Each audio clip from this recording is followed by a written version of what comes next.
It's classic Capcom, though, to have something on the disc that you can't access unless you pay for it. Yeah, Those characters in Street Fighter Cross Tekken come to mind. Yeah, that is something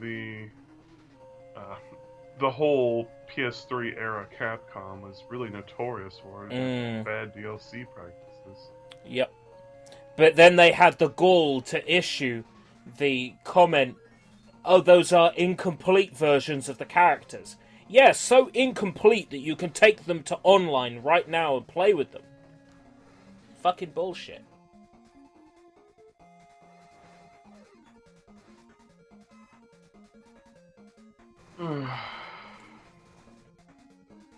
When they released Ultimate Marvel vs. Capcom 3, they had costumes for the characters that were DLC in the previous Marvel vs. Capcom. But you had to have those characters for Marvel vs. Capcom in order to get those costume DLCs for them. It's just dumb. Better yet, just hack them. It's not stealing. Well, yeah, that's the thing. Play on the PC version where it's easy to hack them in.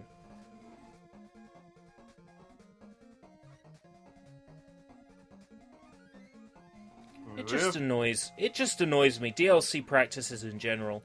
I remember when an expansion pack was something to be excited about, you know. DLC was like Shivering Isles and that kind of thing. Or like an entire new continent with some new races to play as and about like 200 hours more content. Yeah. Like, the only company that I can think of that is churning out DLC that is actually worthy of being considered downloadable content is CD Projekt Red for the Witcher 3. The downloadable content for that game is substantial. Of course, it's like the pride of, what is it, Poland? Or Finland? Which country is it they're from? Polish, I think. CD Projekt Red. Yeah. Like, it genuinely is something that the country takes pride in, is that company. Of course, because they're huge worldwide. Thanks to The Witcher, mainly.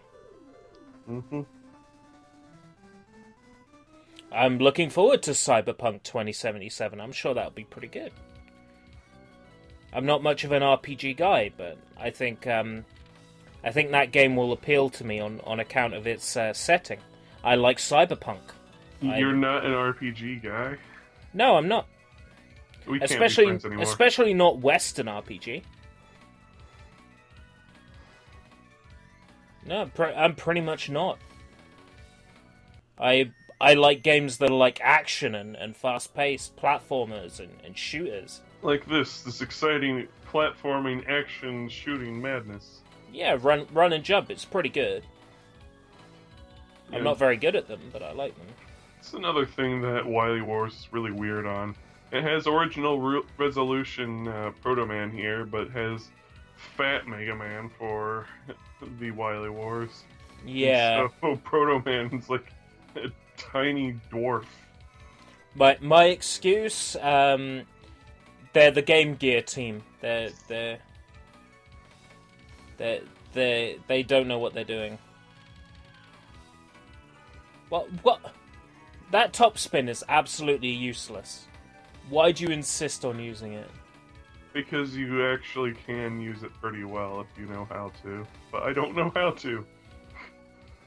So I'm basically learning. This is first-hand experience. Primary research. Yep.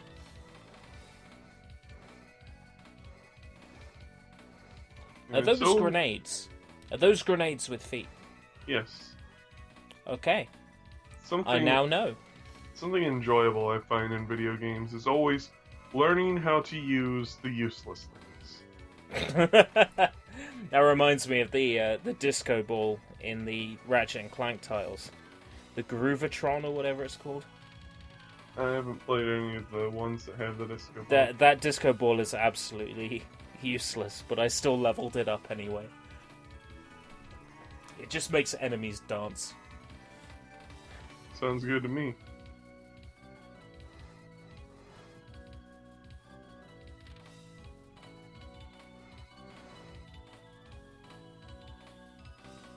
Speaking of useless things, I suppose when I play FF7 I'm like that, because I've always got Yuffie on my team. Yuffie isn't useless.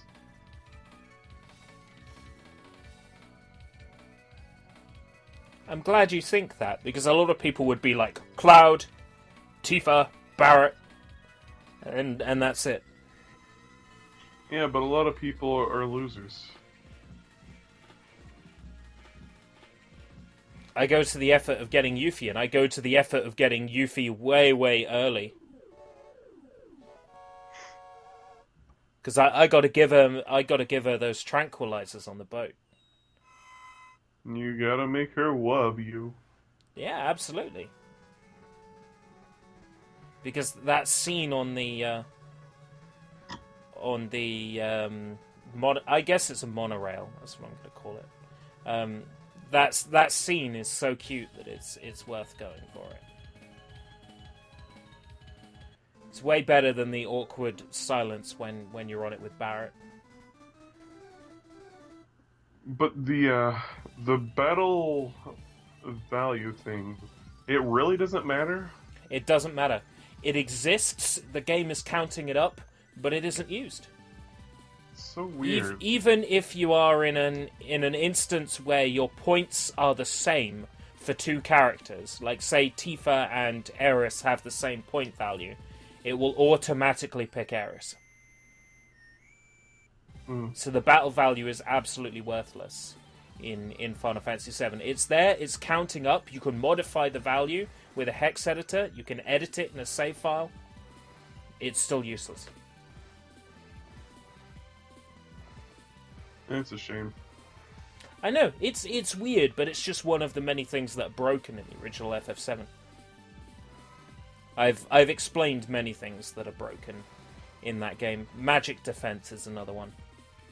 The game is actually harder than it's supposed to be. And it's already an easy game, really, if you grind up. But it was meant to be easier. Magic defense doesn't operate the way it's supposed to. The only reason Sephiroth's move, Supernova or whatever it's called, where all the planets explode, the only reason that move does as much damage as it does is because magic defense doesn't work. When it does like 7,000, it should be doing 5,000. The better your magic defense, the more defense you're supposed to have against that move. But you don't, for some reason. It's because probably it's broken. carryover from Final Fantasy VI. The first time that magic defense bug was fixed was the Android and iOS version of Final Fantasy VII. That was the first time they fixed it. If you look there, there's a thing that says R and W. Says it's Dr. Wright and Wily. But he's Dr. Light. That's right. Ah! See, I believe he's even listed as Wright inside of Mega Man 1's manual. What? Yeah, along with Monsteropolis. Monsteropolis. Yeah, you don't remember that? Not completely, no. Was that from the cartoon? No, that's the name that they made Dr. Wily's kingdom, I guess you could say. Oh, okay. Inside the Mega Man 1 manual. That's weird.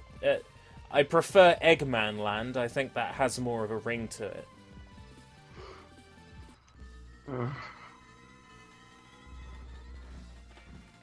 So yeah, magic defense was broken in FF7. Battle values are broken in FF7.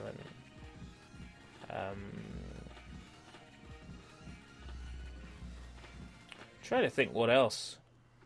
There is a lot of stuff, but it's not springing to mind.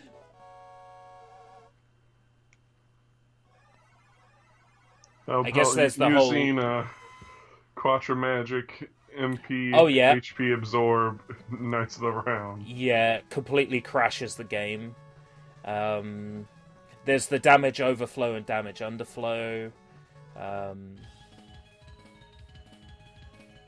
Whole bunch of interesting things, really, wrong with that game. But yet, I still consider it a masterpiece, blemishes and all. It's a masterpiece because of the blemishes. It really is one of the last games of its kind. FF8 was a completely different vibe and feel to FF7. I would say the only other Final Fantasy game after 7 that came close to having that FF feel was 9. Yeah, 9 to is me. great. It's probably my most favorite one. 9 is great. Yeah, It the is. end of 9, though, is just like it feels like a completely Don't you new like team. just go into a portal and like fight some boss? Well, here's how the end of 9 goes. It's like the whole game is built up this one different way, but like near the end of Disc 3, just for some reason, the entire tone of the game completely shifts. Oh, Like- it pulls a Stephen King. No, it It- pulls it does- a like it doesn't Twilight know how- Princess. It doesn't know how to end, so it comes up with a crappy ending. No, it pulls a Twilight Princess, where the most of the game is made one way, and then suddenly it feels like suddenly a different team took over.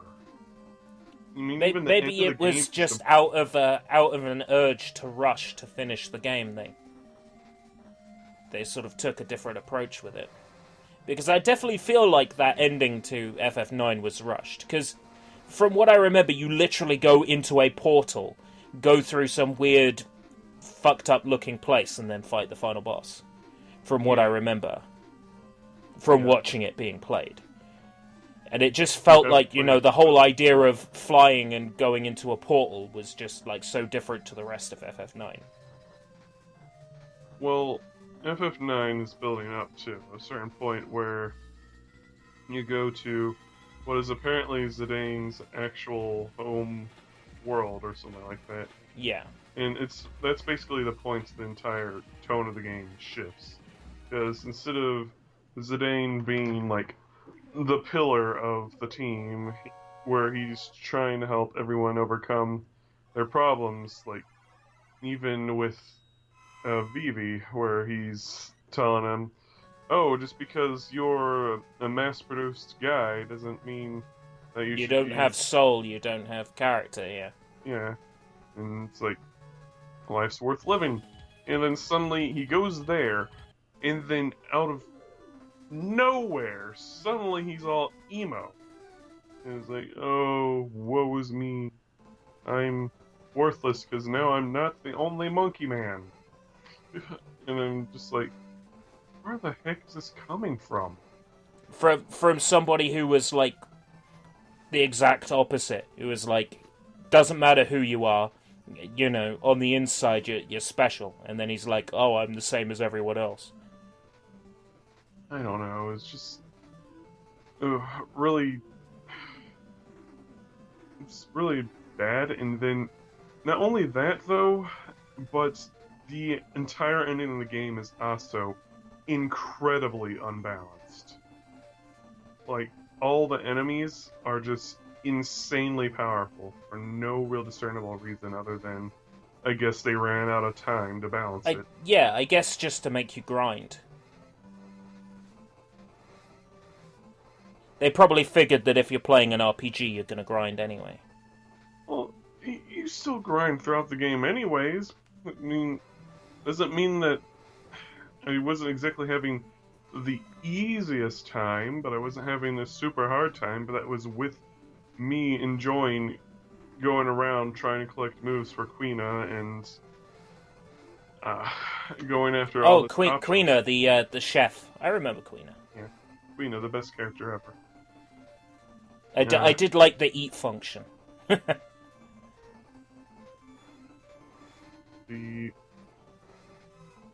yeah, then I guess one of the more disappointing things is the big scary eyeball Cthulhu monster thing in the sky, they turn into just being an airship at the end. It's just an airship, and you take pilot of it. Just everything in the end of the game just really comes out of nowhere and just hurries along and doesn't really make much sense. It just sounds rushed to me. Like they had to come up with an ending quick. I'm still convinced that a different team took over. Not sure where I'd look to find that, because I know in the case of Twilight Princess, it really is true, though, that the hands shifted. Where the beginning of Twilight Princess, reason why it feels so different to the later half of the game is because the first half was made by someone else. And then the later half was made by a guy that was basically put onto the team like 3/4 through production, and he's like, "Hey, you know that villain you've been building up? He's stupid. Let's use Ganondorf." Zant is stupid, though. Like, I couldn't understand anybody being scared of Zant. Well, Zant was more menacing at first because, you know, he's like a warlord and he takes over Hyrule, and he's not freaking Ganondorf, and he's powerful enough to basically just destroy these light deities. And there's also all this talk about the dark magic of the fused pieces. But then it's like suddenly Ganondorf and Suddenly Ganondorf. Suddenly Bowser. Suddenly Vegeta. yeah. And then Zant's pushed over to the wayside, and the fused shadows are now worthless. And you do not see them again until a brief moment at the end of the game, where they bring them back, and then you're like, oh yeah, those were a thing, weren't they? And it's just, yeah. We'll be seeing that whenever we eventually get to the Twilight Princess playthrough. Which Isn't it gonna be like 60 parts? Yeah, something like that. There's 3 discs worth of Twilight Princess, which is about 18 hours. Oh gosh. It's probably going to be like It's bad the enough sitting final here commentating it. It's going to be even worse putting the audio together. I suggest maybe we create some sort of sound setup where we could live stream commentary of that, like 3 hours a time. We just need to tackle it some year in the future. It'll be the final curse record. Yeah, that's not a bad idea. Leaving it last. The biggest to last. And trust me, I will have things to say about the game. As much as I do like it, it has some serious problems. Maybe I'll play through it at the same time. Because I've never beaten Twilight Princess. I remember where I got up to. Where'd you get up to? There was like a desert area and I was getting shot at with fire arrows. And I kept dying. I'm like, why do I keep dying here? Oh, this is so stupid! And so then you're later basically on... just at the part before Ganondorf. Later on, I find out, oh yeah, the reason why you were dying there is because you were wearing the blue tunic and you receive double fire damage. Yeah, that's if you something wear I the was blue going to say tunic. during the eventual commentary. And it's like, oh, that's the reason why I kept dying there. I feel so stupid. Yeah, it doesn't do double, it does triple, by the way. Oh, right, triple. Okay, fair enough. So I'm dying there, and I'm like, what the hell's going on? This is ridiculous. And I find out later, oh, I've got the wrong tunic equipped. The game intends for you to use the green tunic at all times. It's like, oh, gee, I see. The colour of my clothing... The colour of my clothing decides how much damage I take. What is this? Link's Awakening DX. It's stupid, the whole idea that the colour of your clothing affects that sort of thing. Did you manage to despawn an enemy by walking off screen and walking Yes. back on? That was clever. Like that. Nice. That is some clever tactics right there.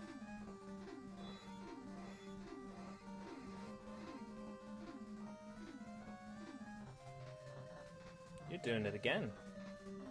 Nice. That is the sign of someone who has spent so much time with this game. I spend more time than I care to admit.